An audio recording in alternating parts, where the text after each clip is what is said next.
Oke teman-teman, di video kali ini kita coba analisa mobil E36 yang mogok. Apa aja sih analisanya dengan hasil scan seperti ini.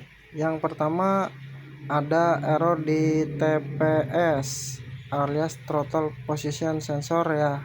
Dia error saat posisi mesin belum hidup karena RPM-nya masih 0. Jadi udah terbaca error duluan nih sebelum hidup. Kemudian ada idle adjuster, biasa dikenal ICF nih. Sama error juga ketika mesin belum keadaan hidup. Jadi errornya ini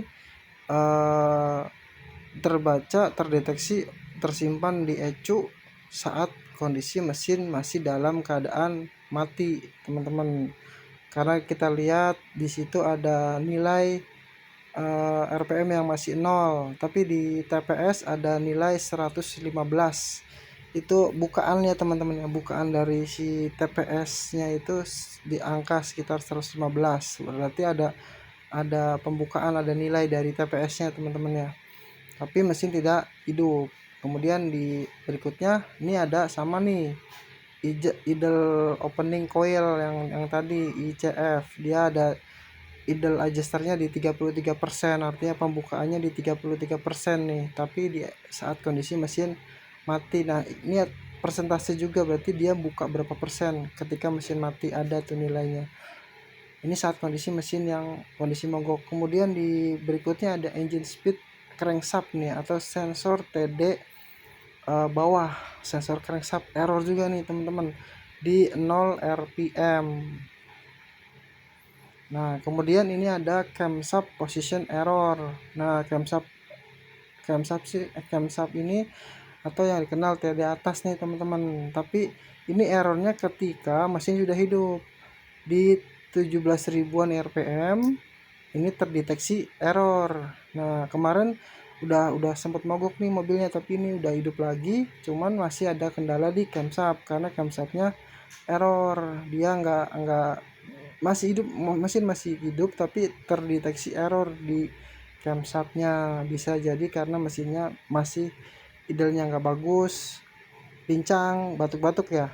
Kemudian di air mesh flow sensor error nih, air mesh juga error nih. Ini ketika mesin udah hidup, jadi di 1800 rpm dia terdeteksi error di air flow nya nih atau air mesh nya nih ya.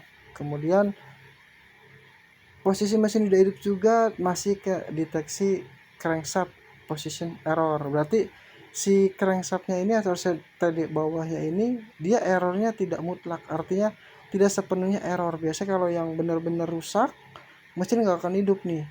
Kalau misalkan hanya sekedar putus nyambung atau nilainya yang berkurang atau nilai yang berubah, masih tetap hidup nih teman-teman. Atau sama sekali nggak dikoneksikan, mesin nggak hidup. Nih kita jelasin yang tadi lagi. Kemudian ini ada kedeteksi lagi di TD bawah yang nilai RPM-nya di 768 saat idle, berarti ya masih tetap hidup si mesinnya tapi error.